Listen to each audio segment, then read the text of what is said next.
सत्य कथा, पुरुषार्थ कथा, सुनो सुनो सिद्धार्थ कथा।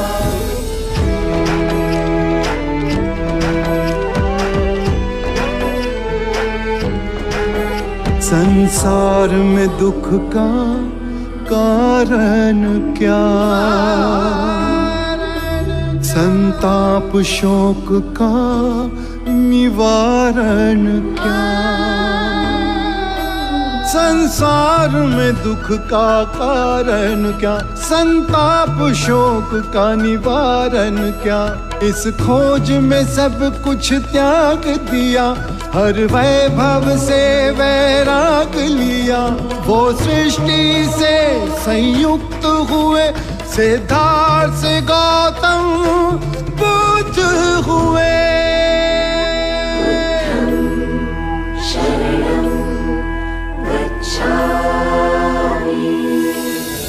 En mi ausencia completaron en capítulos anteriores el ritual de iniciación. Están en un grupo que bendecirá a los monjes. Quienes quieran volverse monjes y no logren venir a este lugar, pueden ser monjes en su pueblo, dentro de su familia. Sean el ejemplo de la más alta virtud en su entorno. Y el ser discípulo será una tarea solamente suya. Les digo a todos que el día de hoy es un día único de responsabilidades.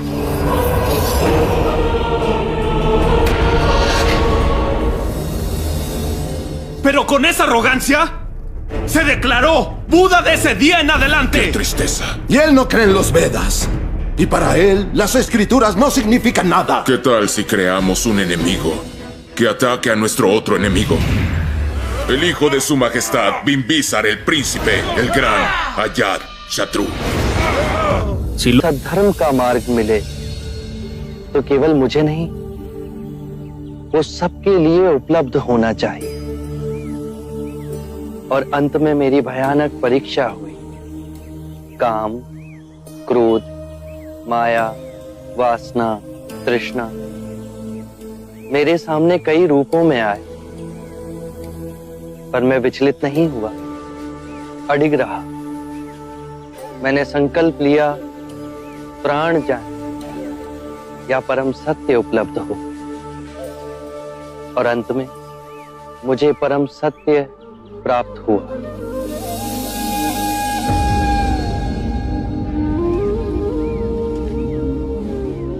हे पुरुष बुद्ध, मुझे उस मार्ग पर पहला पग रखना तो सिखाओ। कारण और प्रभाव की सूक्ष्म और अदृश्य श्रृंखला से पूरी सृष्टि बंधी। यदि तुम अच्छे कृत्य करोगे तो ताल की लहरों की तरह जन्म जन्म उसकी तरंगे तुम्हारे जीवन को कंपित करेगी, तुम्हें बौद्धित्व तक पहुंचाएगी। उसी के विपरीत यदि तुम बुरे कृत्य करोगे तो उसकी बेड़ियां जन्मों तक तुम्हें बांधेगी और घसीटती जाएंगी। पर जहां खड़े हो, जिस क्षण में हो, यदि उस क्षण में स्थिर हुए, शांत हुए, तो तुम अपने अंदर एक मध्य बिंदु को पाओगे जिसे ना दुख होता है ना सुख, जो इस कार्य कारण सिद्धांत की पूरी श्रृंखला को तोड़ के तुम्हें परम सत्य से जोड़ता है।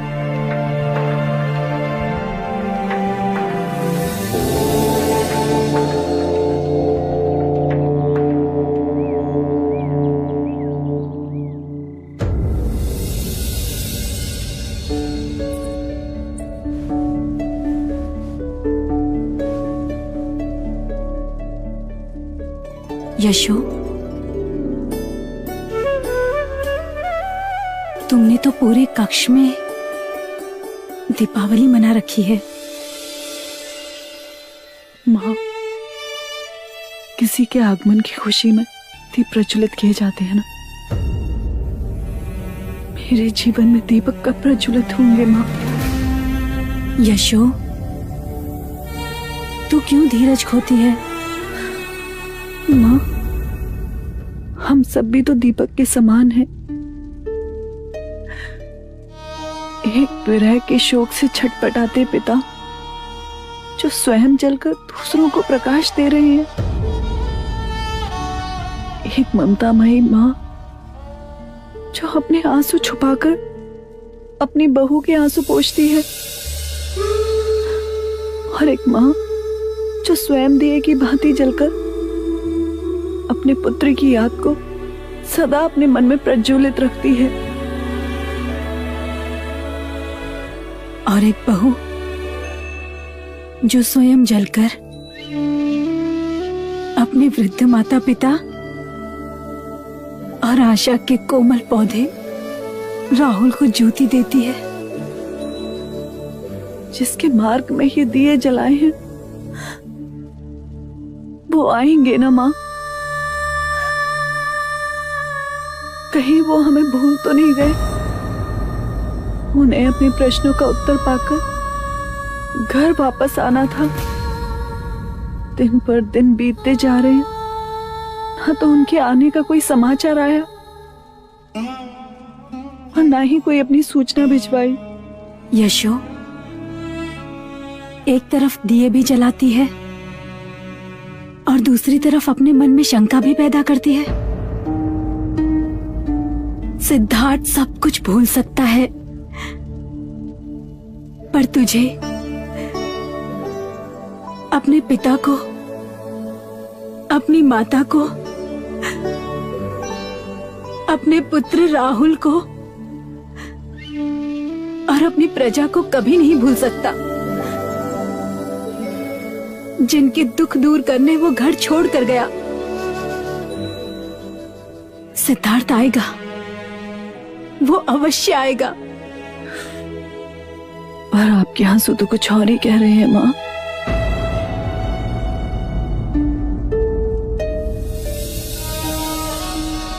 और कितनी प्रतीक्षा करूं माँ? कब तक दिए की भांति दिन रात जलती रहूं? कब तक इस कक्ष को यूं ही सजाती रहूं जिसका आधिपत्य मुझे भूल गया है? लौटता ही नहीं माँ।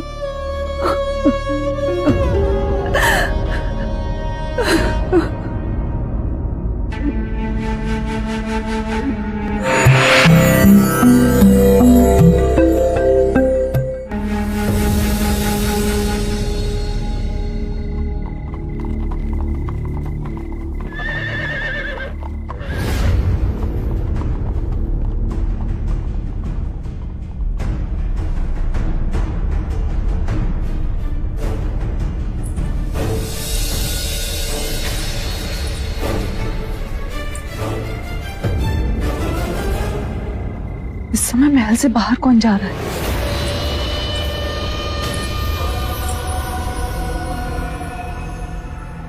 मेरे पुत्र का रूप तो अत्यंत मनमोहक है।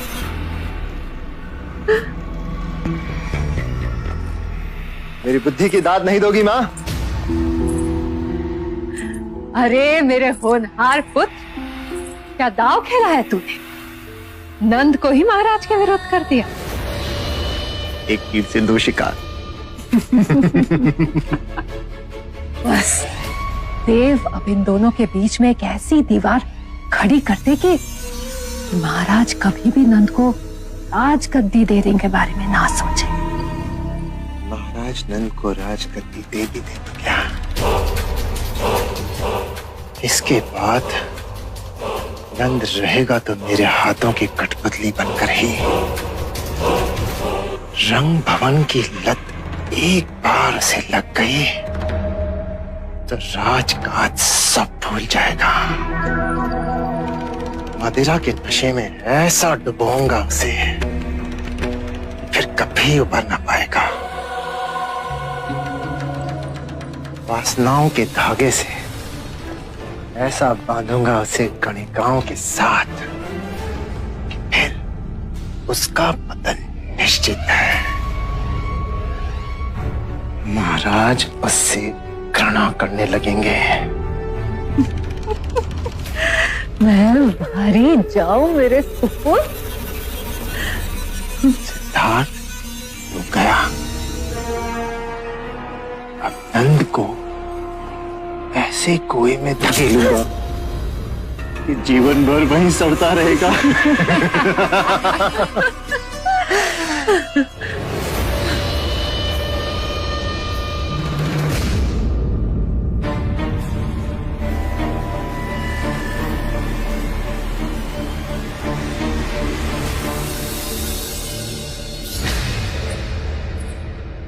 तुम दोनों बाहर जाओ।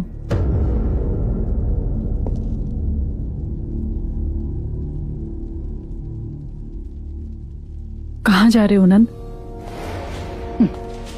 जानता था आप भी मुझे नैतिकता का पाठ पढ़ाने के लिए अवश्य आएंगे, परंतु आपके जानकारी के लिए भी बता दूं, मैं ज्येष्ठ देवदत्त के साथ रंग महल जा रहा हूं। अपने माता पिता की आज्ञा के बिना उन्हें चोट पहुंचाकर? चोट? ज्येष्ठ सिद्धार्थ जाते थे तो उन्माद का विषय, और मैं जाऊं तो चोट। बस नंद,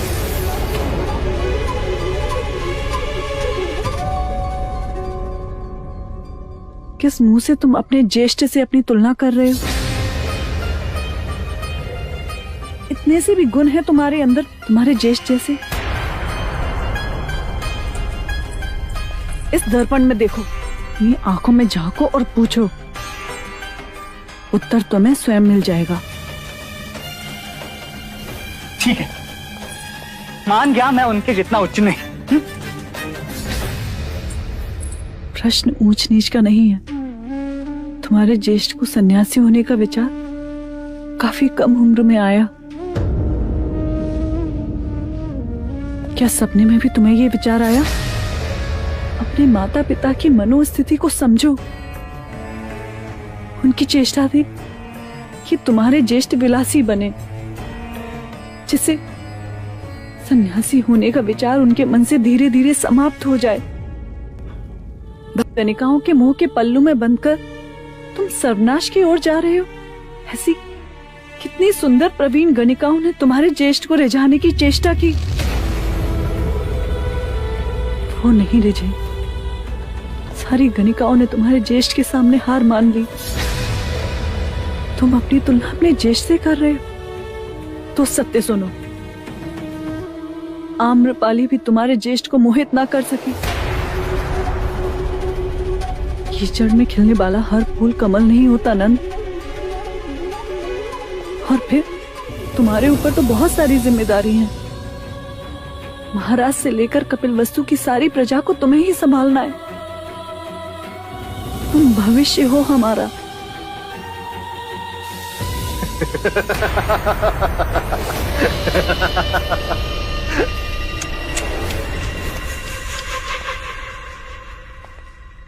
अब इतना भारी बोझ भी नंद के कमजोर कंधों पे मत डालो, ये उसे उठा भी ना सके। और तुम तो इस बेचारे को ऐसे डरा रही हो जैसे इसने कोई बहुत बड़ा पाप किया हो। केवल एक व्यक्ति इस राजमहल का मुझे बताओ जो रंग भवन ना गया।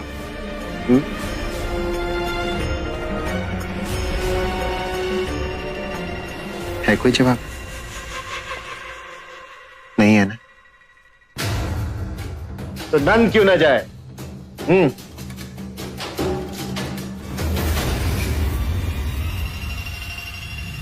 कहीं ऐसा तो नहीं कि इसे भी तुम सन्यासी बनाना चाहती हो? चलो नंद। रुको नंद, ये तुम्हारा अहित चाहते हैं।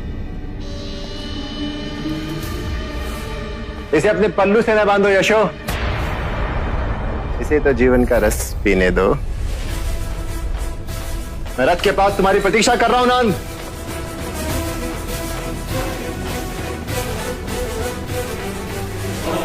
नंद,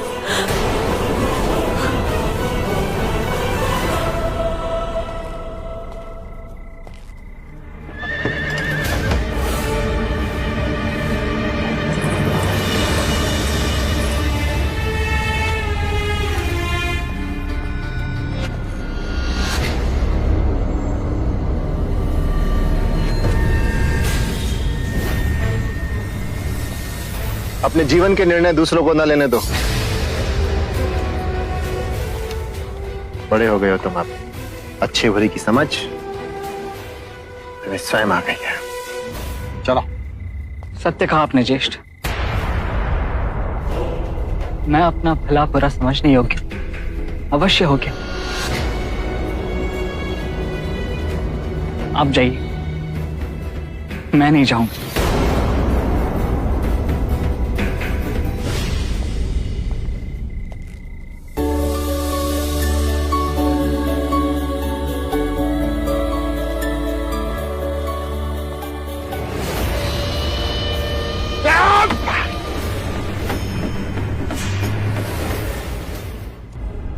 Oigan, ¿qué bien traerá el Buda a nuestro pueblo?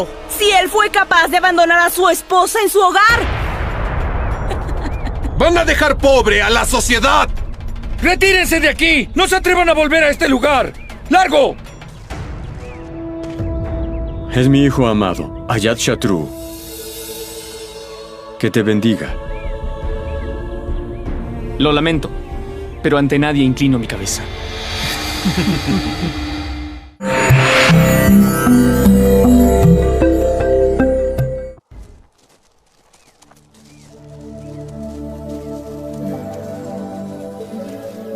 अरे वाह, मस्त।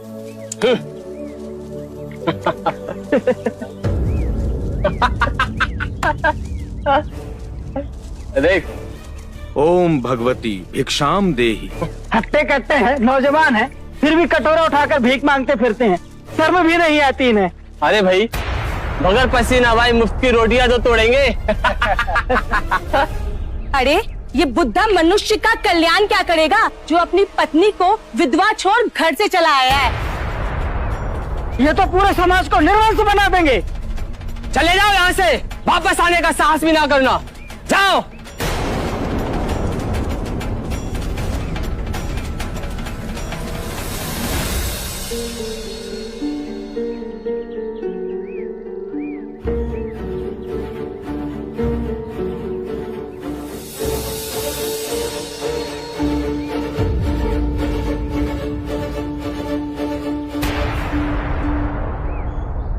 राजगृह वालों ने भिक्षा नहीं दी। गुरुवर, हम यहाँ से किसी और स्थान पर नहीं जा सकते? अवश्य जा सकते हैं, पर जो तुम्हें यहाँ अशांत कर रहा है वो किसी दूसरे स्थान पर भी अशांत करेगा। नहीं गुरुवर, यहाँ के लोग हमारा अपमान करते हैं, हमारा उपहास करते हैं, ताने मारते हैं, और तुम्हें क्रोध आता है। यदि यही लोग तुम्हारे पथ पर फूलों की पंखुड़ियां बिछाएंगे तो तुम्हें प्रसन्नता होगी। अर्थात तुमने अपनी शांति की कुंजी को दूसरों के हाथों में सौंप दी है। बाहर की बात तुम्हें विचलित भी कर सकती है और तुम्हें प्रसन्न भी कर सकती है।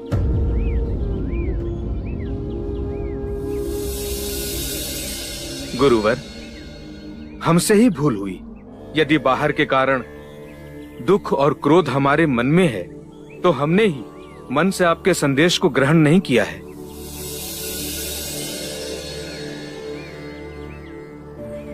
मन में यदि प्रतिशोध का भाव आया तो ये समझना कि तुम अभी परम सत्य से बहुत दूर हो। आप कहते हैं तो मन क्षण में समझ जाता है। एक बात हमेशा याद रखना कि कोई भी नई बात लोग आसानी से ग्रहण नहीं करते। तुम उनकी सदियों पुरानी धारणाओं को तोड़ रहे हो। वो तुमसे प्रेम नहीं करेंगे। पहले पहले वो तुम्हारा उपहास करेंगे, फिर हिंसक होंगे फिर तुम्हारी उपेक्षा करेंगे, फिर तुम्हें स्वीकार करेंगे। ये परिवर्तन तुम स्वयं देखोगे। बस अपना धैर्य और सहनशीलता ना छोड़ना।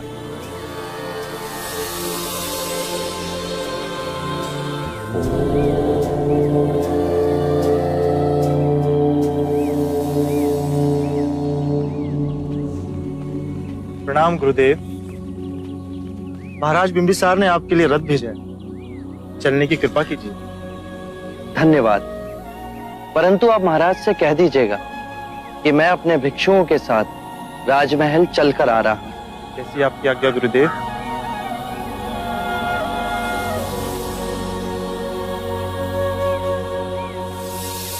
मेरा बच्चा, मेरा बच्चा। बहन, अब इसके अंतिम संस्कार का समय आ गया है। नहीं, भगवान, भगवान मेरे बच्चे को जीवित कर दो। तुमने इसके प्राण लिए, अब तुम इसके प्राण लौटा दो। मेरा बच्चा। किसा गौतमी, जो मर गया लौट कर नहीं आता। कोई है जो मेरा दुख समझेगा।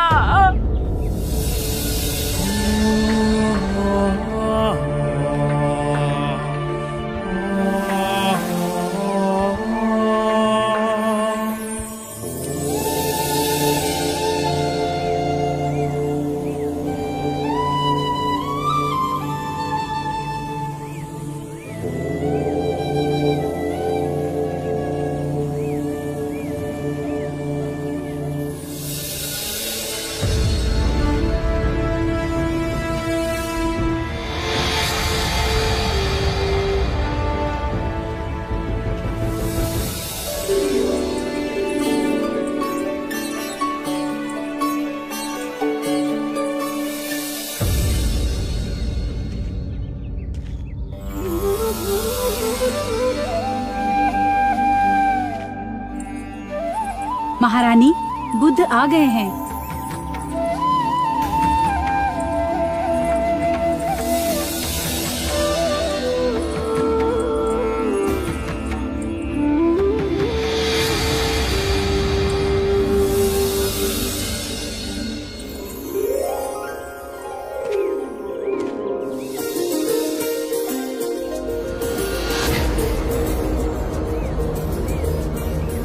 ये मेरी पत्नी है, महारानी वैदी। ये मगध के कुलगुरु, सभ्यता और संस्कृति के धरोहर, मगध के सेनापति और मगध के महामहिम मंत्री। आइए, आपका स्वागत है।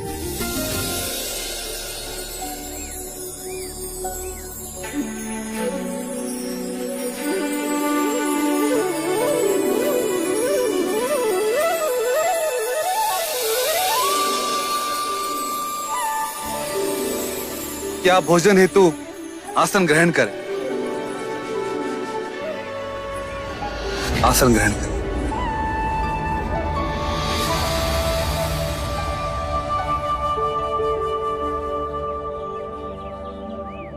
मैं आप सभी से विनती करता हूं कि आप भोजन हेतु आसन ग्रहण करें।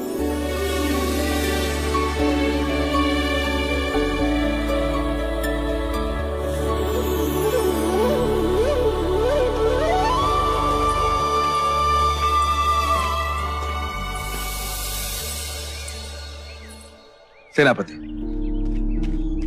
युवराज अजातशत्रु कहाँ है?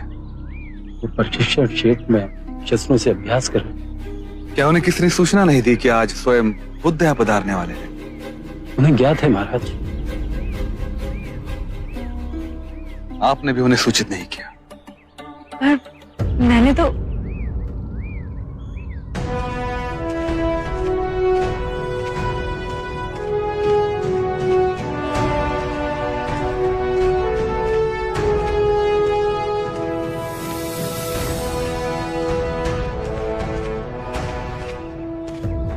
ये मेरा पुत्र अजातशत्रु है। आशीर्वाद दो। क्षमा करें, मैं अपना शीश किसी के आगे नहीं झुका रहा। ये बहुत अच्छी बात है। किसी के दबाव से शीश झुके, ये बुरा है। कहने का अर्थ है जब तक मन में सम्मान ना हो तो किसी के आगे शीश झुकाना। परेशान ना हो, मैं समझ गया। फिर कोई विशेष उपलब्धि भी तो होनी चाहिए। शस्त्र विद्या में निपुण हो? कभी अपने हाथ से तलवार बनाई है? मैं युवराज हूं, मैं तलवार क्यों बनाऊं? हाँ, युवराज शस्त्र बना सके ये तो आवश्यक नहीं, पर जब शस्त्र बनाने वाला तुम्हारे समक्ष कोई तलवार लाता है तो कैसे अनुमान लगाते हो कि उस तलवार के क्या गुण हैं? उसकी धार को देखकर, उसे चला उसकी चपलता माफ कर। अर्थात किसी भी बात का परीक्षण किए बिना तुम नहीं मानते? जी। यदि धूप खिली हो तो उसकी ऊष्मा कैसे नापते हो? कहना कठिन है। सरल है, बहुत सरल। जिसे जितनी धूप की आवश्यकता होती है वो अपने स्वभाव के अनुसार उसे ग्रहण कर लेता है। घास का तिनका अपने अनुसार, सूरजमुखी अपने अनुसार और ताड़ का वृक्ष अपने अनुसार। ताड़ का वृक्ष तो ऊपर और ऊपर उठता है सूर्य के किरण को पाने के लिए। तुमने एकदम सही पहचाना। इतना शक्तिशाली, इतना विशाल, ताड़ का वृक्ष ऊपर की ओर ही उठता है, अर्थात ऊपर उठना प्रकृति का नियम है।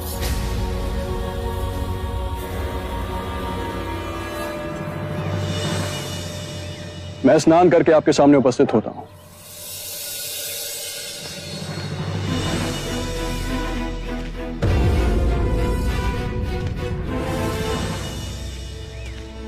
ना समझ है उसकी ओर से मैं आपसे क्षमा मांगता हूं। इसकी निर्भीक बातों ने मुझे प्रभावित किया।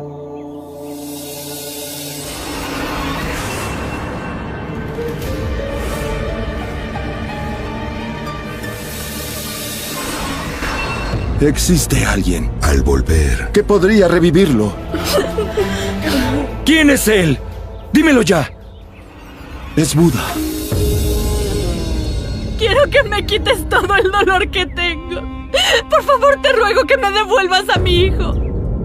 Te suplico que devuelvas a mi hijo. Te suplico que devuelvas a mi hijo.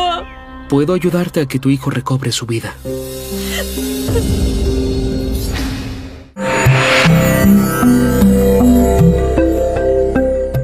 नहीं जाएगा मेरा बच्चा, कहीं नहीं जाएगा।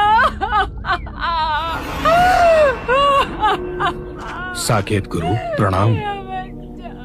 इस पगली को समझाइए, बच्चे का क्रियाकर्म करना है और ये अपने बच्चे को छाती से चिपकाए हुए है, छोड़ते ही नहीं। गुरुजी, मेरे बच्चे को बचा लो, मेरे बच्चे को बचा लो गुरुजी। देखो, बच्चे को बचा लो। समझो तुम्हारा दुख दूर हुआ। एक व्यक्ति है जो इसे जीवित कर सकता है। कौन है गुरुजी? उस व्यक्ति के चरण तो हमारे महाराजा भी छूते। उनके पास सभी प्रश्नों के उत्तर हैं। तुम्हारे इस मृत बच्चे को वो अवश्य ही जीवित कर देंगे। कौन है प्रभु? कौन है गुरुजी? बताइए ना। बुद्ध। बुद्ध? गुरुजी, कहाँ मिलेंगे वो? राजमहल में। वहां जा और बुद्ध का नाम पुकार। मेरा बच्चा।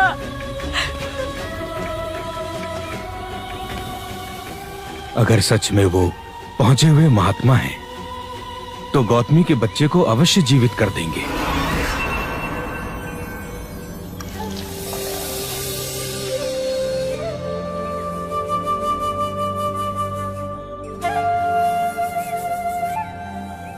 मुझे फिर से मिलने।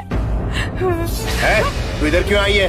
तेरा इधर कोई काम नहीं है, चल जा यहाँ से। कृपया कीजिए, मुझे अंदर जाने दीजिए। मुझे बुद्ध के पास जाना है। इस निर्धन की दुहाई कोई नहीं सुनेगा क्या? मुझे जाने दीजिए। रुक। छोड़ो मुझे। इन्हें आने दीजिए।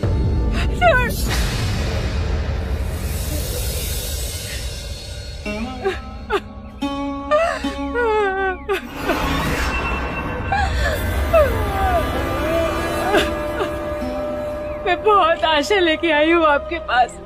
प्रभु मेरे बच्चे को जीवित कर दीजिए। मेरे बच्चे को लौटा दीजिए प्रभु।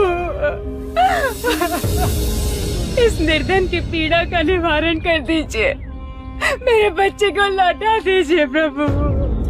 मुझे मेरा बच्चा लौटा दो। मुझे मेरा बच्चा लौटा दो प्रभु। मैं तुम्हारे बच्चे को जीवित कर सकता हूँ,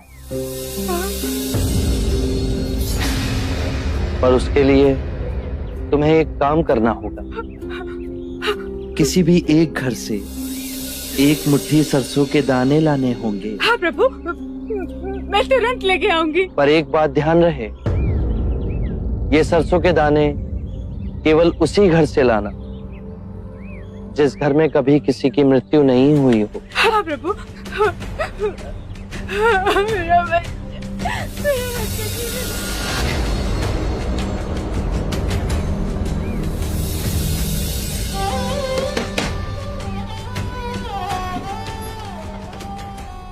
एक मुट्ठी सरसों का दाना मिलेगा? हाँ अवश्य मिलेगा, मांगा भी तो इतना सा। परंतु एक बात बताइए, आपके यहाँ किसी की मृत्यु तो नहीं हुई ना? बहन क्या बताओ, 6 माह पूर्व मेरे माता और पिता दोनों मृत्यु को प्राप्त हो गए। क्षमा कीजिए, मैं आपसे सरसों नहीं ले पाऊंगी।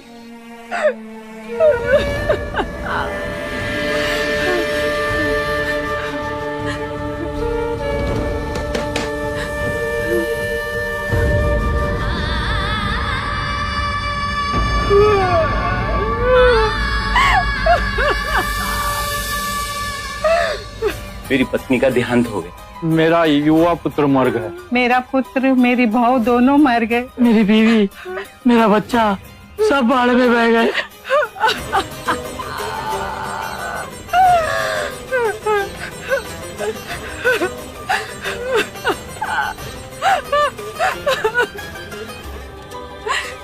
सुनिए,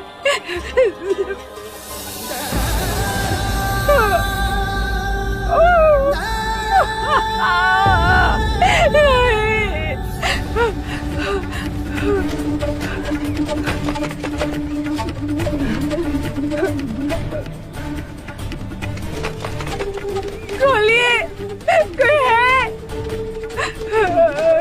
द्वार खोलिए।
जो जन्मा है उसकी मृत्यु निश्चित, यही प्रकृति का नियम।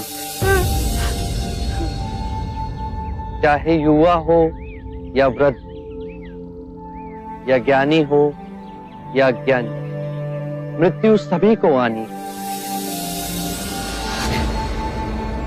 ये बात मैं तुमसे पहले कहता तो क्या तुम इसे मानती?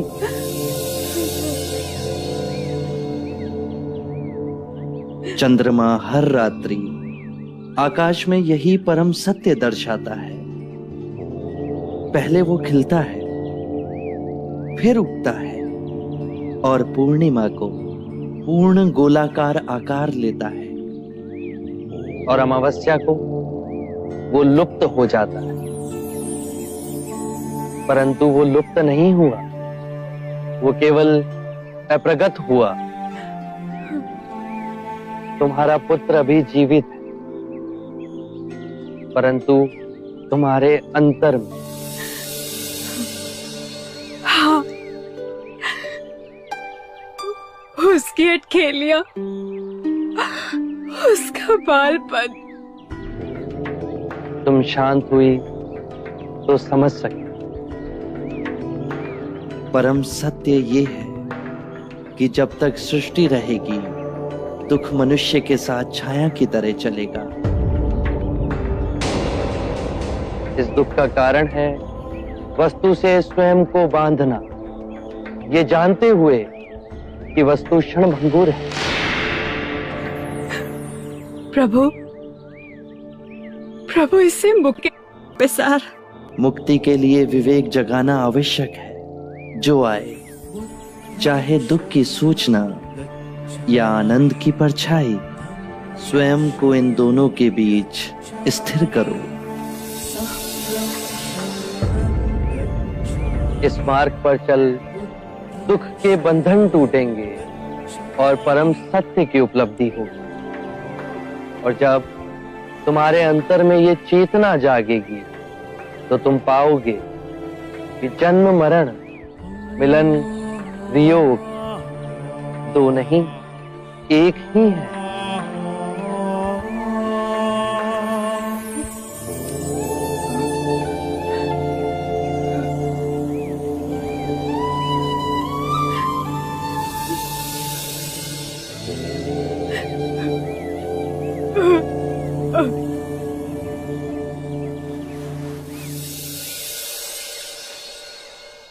मैं आपसे विनती करना चाहता हूं, क्या मैं आपको एक तुच्छ भेंट दे सकता हूं? आप तो सभी बंधनों से मुक्त हो गए हो, किंतु ये भेंट मुझे आपसे बांधे रखेगी। मगध के मुख्य द्वार के पास बांस का कुंज है, वेलुवन उसका नाम। मुझ पर उपकार करके इसे आप ग्रहण करें। मेरी ओर से आपको और आपके भिक्षुओं को एक तुच्छ उपहार है। आभार आपका। हम वर्षा ऋतु के 4 मास वहीं रहा करेंगे।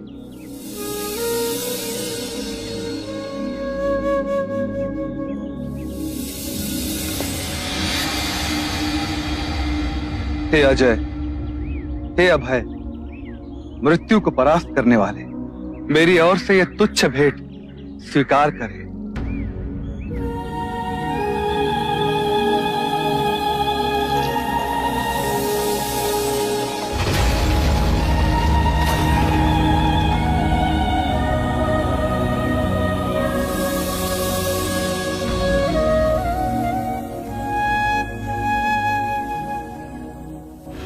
Es mi última advertencia, no volveré a decírtelo. Si tú eres parcial sobre la educación de Nand, o con cualquier príncipe que sea de la familia, serás severamente castigado. Esta es la última vez que te advierto que no lo hagas, Devdut. ¡Insolente! No pudiste dar buenas lecciones. Debías enseñarle lo malo de la vida. Discúlpate con el rey. Y prométele que nunca lo volverás a hacer. ¡Discúlpate!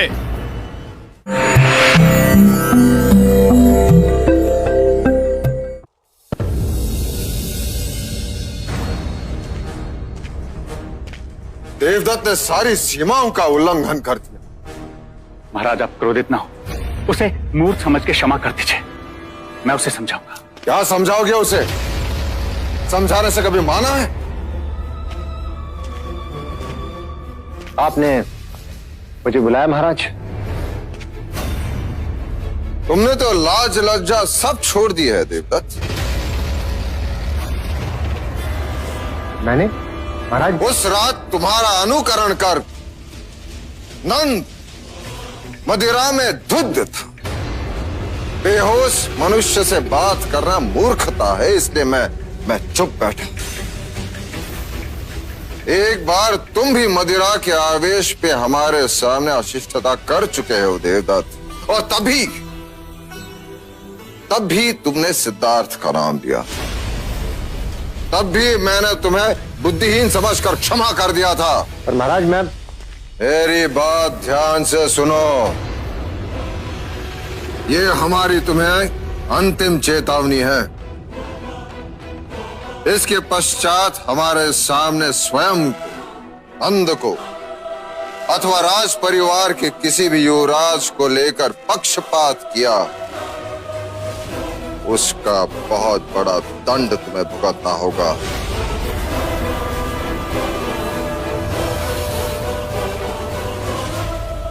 मैं समझता हूं महाराज। कुछ नहीं समझते तुम। मेरे मना करने पर उस रात नंद को उकसाकर तुम रंग भवन ले जा रहे थे। मैं नंद को नहीं लेके गया महाराज, वो केवल नंद का आग्रह था। तुम ज्येष्ठ हो।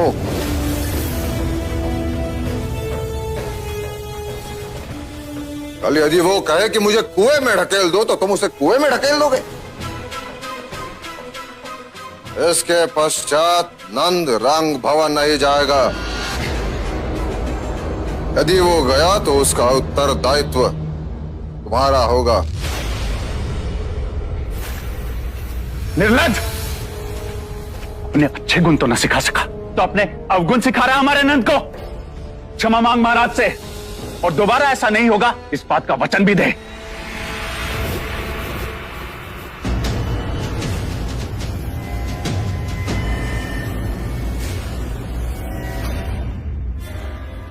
ऐसे नहीं, चरणों में गिर के क्षमा मांग, क्षमा मांग।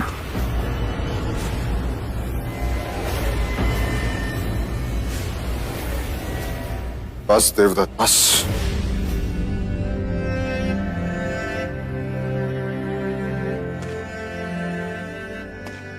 देवदत्त, तुम ज्येष्ठ हो,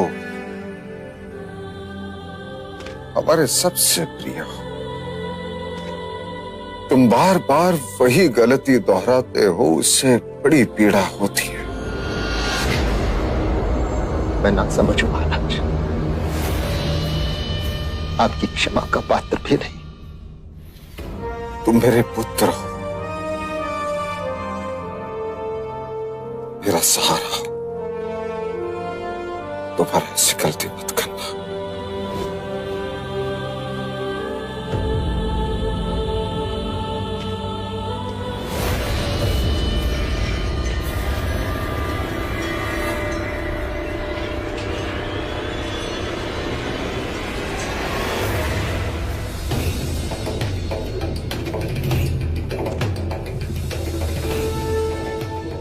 अपमान के इस घूंट को पी जाओ देवदत्त।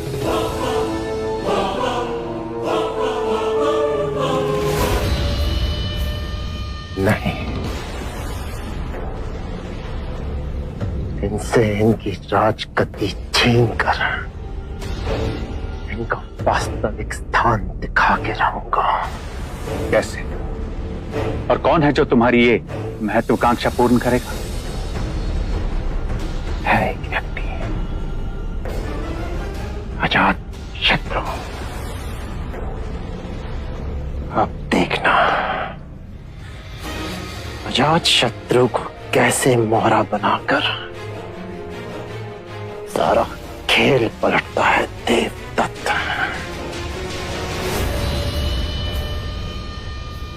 आरंभ हो गई निर्वाण प्रथा, सुनो सुनो